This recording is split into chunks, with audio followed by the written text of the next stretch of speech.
Yo, what up everybody? This is RBT coming at you with my NFL Week 1 recap video. First of all, I'd like to apologize that I didn't do this last night because I didn't get home till like 1 in the morning from Nashville for the Titans game.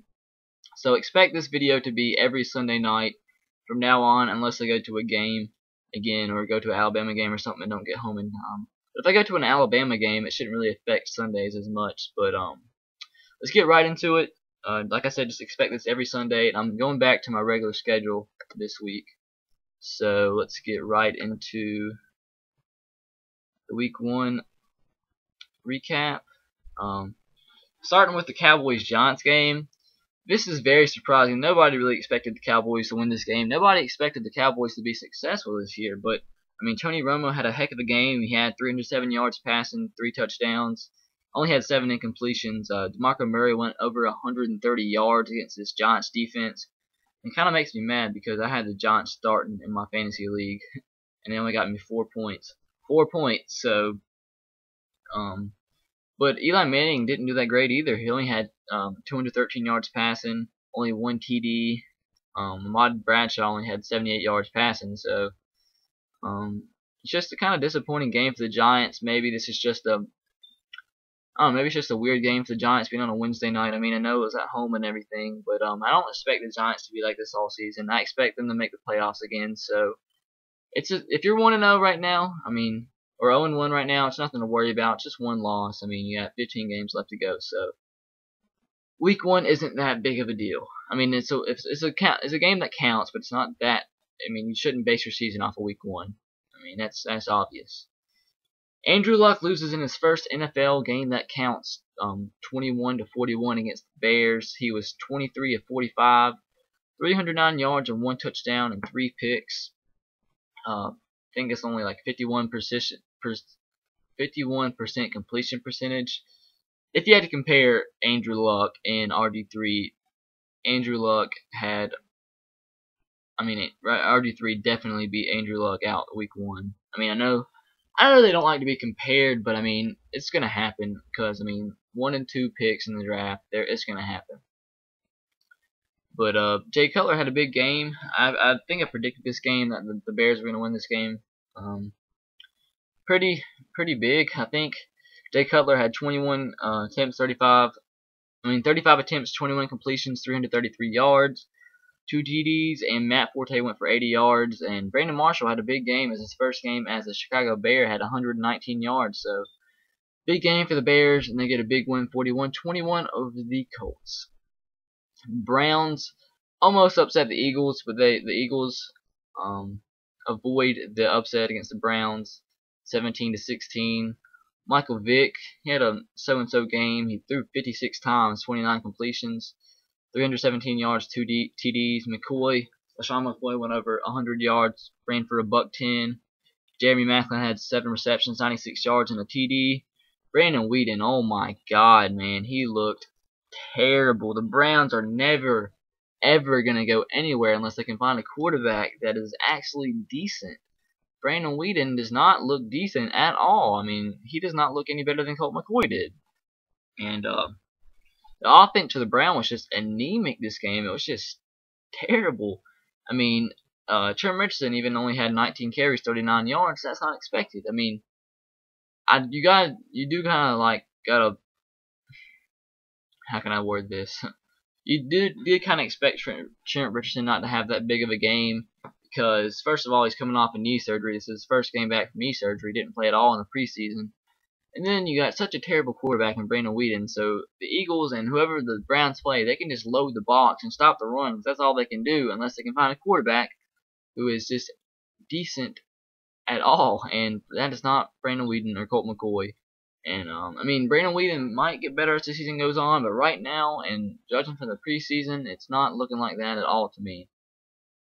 Their leading receiver is Mohamed Massaquoi for 3 receptions, 41 yards.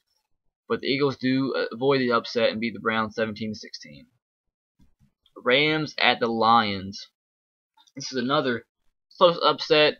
Lions win 27-23. Matthew Stafford threw 3 picks, but he threw for over 355 yards. So he only threw 1 TD, so fantasy owners are going to be mad about that. But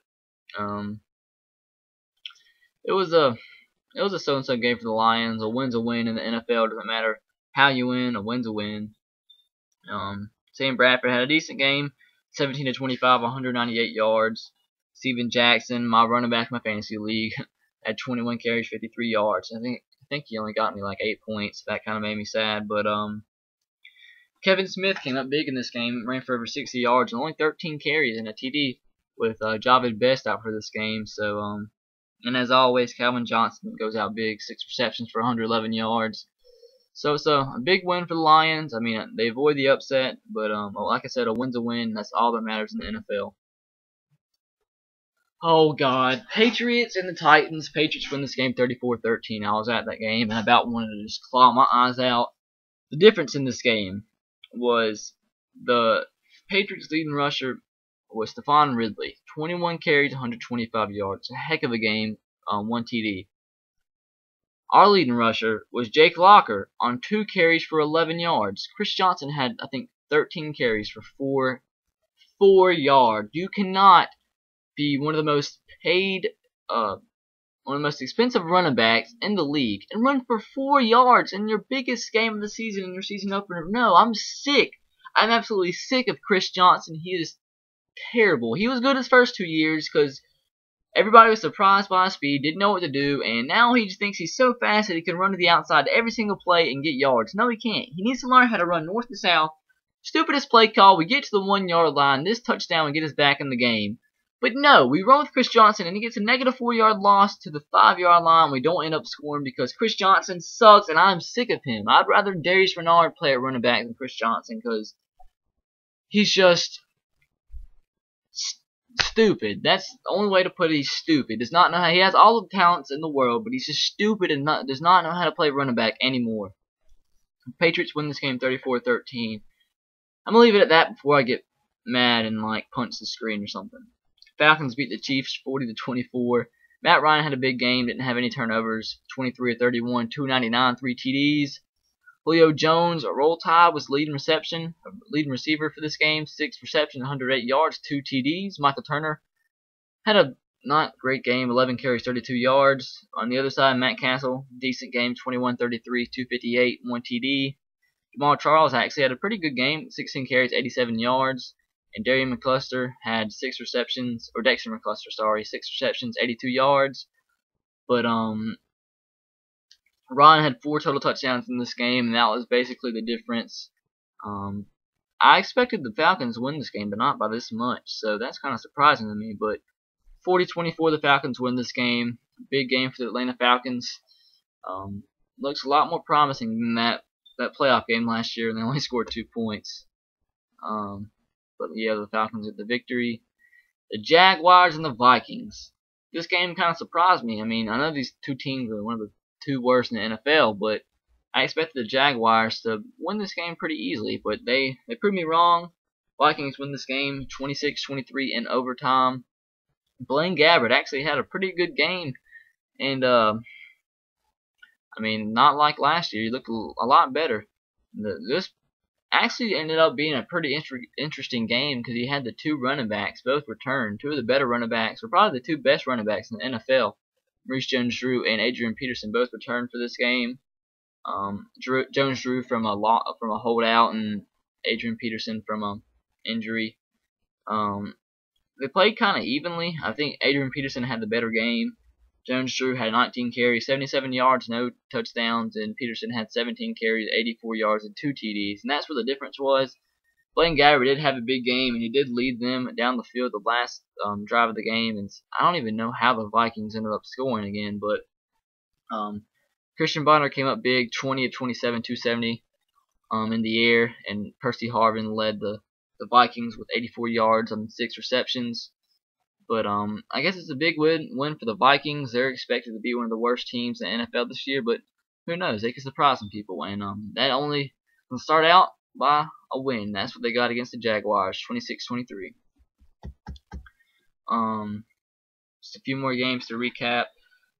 Oh goodness, the New Orleans Saints lose in their first game, 40-32. I don't think anybody predicted for this to happen.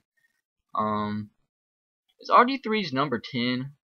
I think it is, and that's kind of weird because I'm not sure if his number's 10, but I do know that the Redskins scored 10 points in every single quarter. And I think RG3's number's 10. I might be wrong on that, but if that's the case, that's kind of strange. Because RG3 had one heck of a game. He was 19 to 26, 320 yards, 2 TDs, and no interceptions. That's a big difference. Drew Brees threw for 2 picks, I think, or maybe just 1.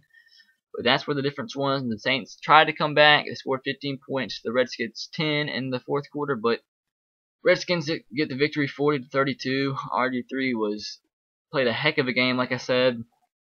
Alfred Morris, the old Florida Atlantic Owl, had 28 carries, 96 yards, so that's a heck of a game on the ground.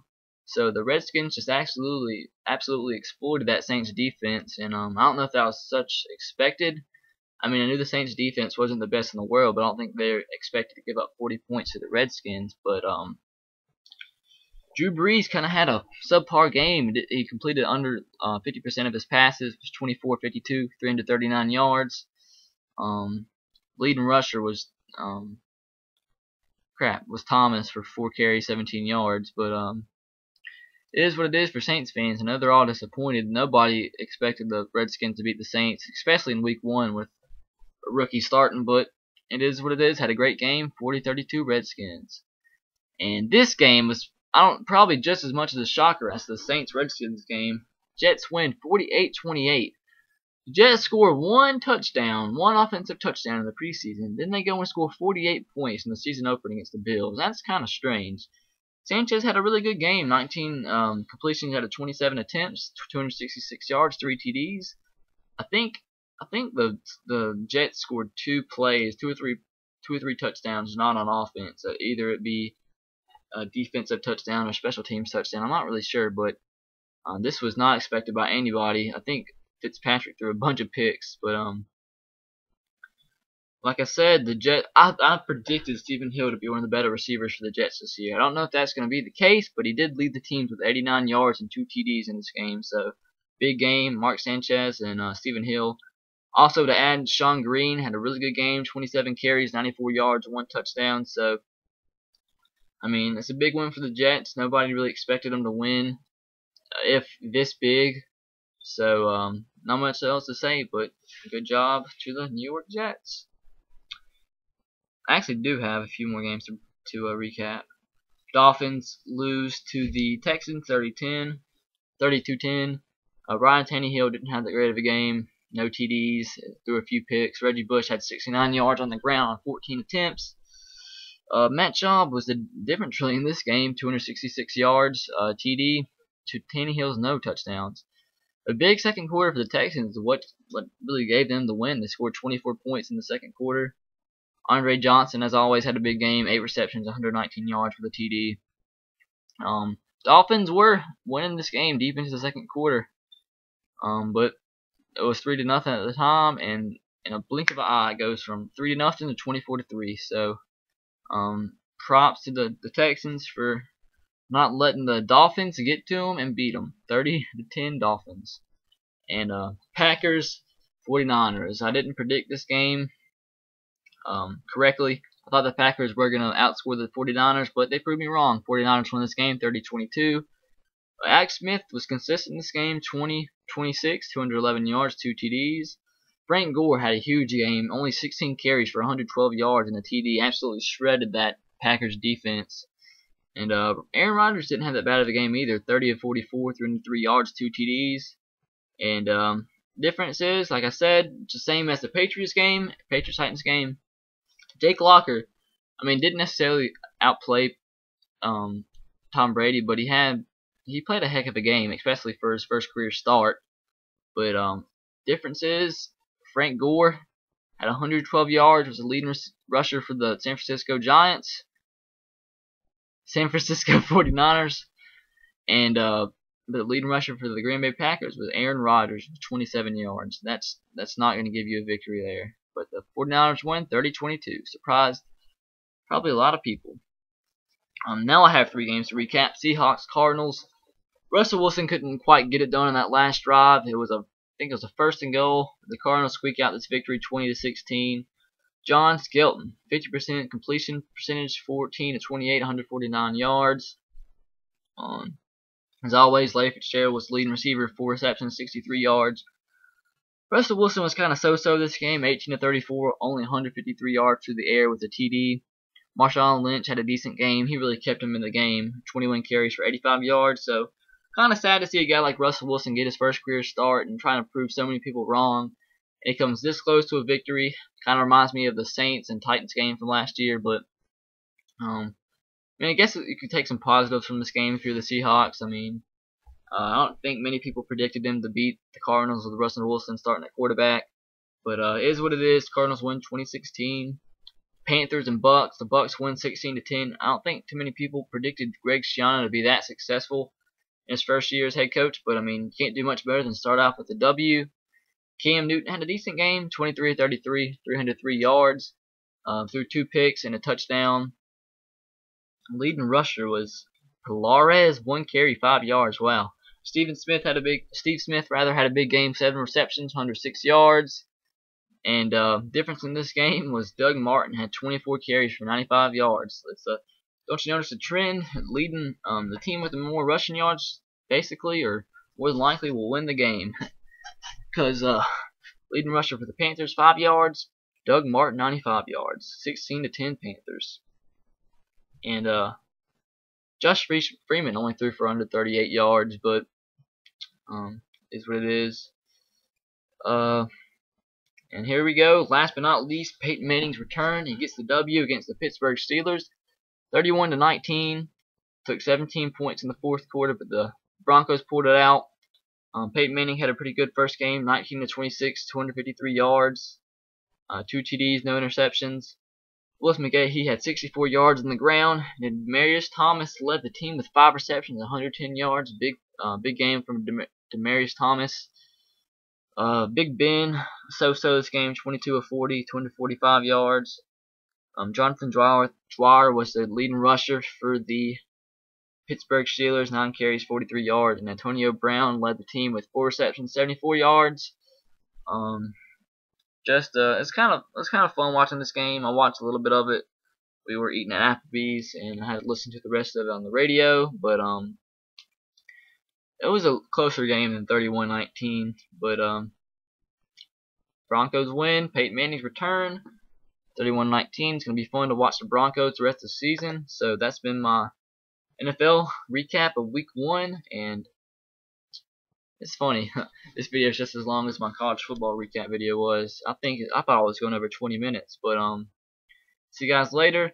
Got one more video to do, and I'm done for the day. Got to do my Week 3 college football prediction video. I might go ahead and do my NFL predictions, but see you guys later as always, and subscribe. Be looking forward to this video every Sunday at night. See you guys later. Roll Tide, go Sox, and go Titans. See you.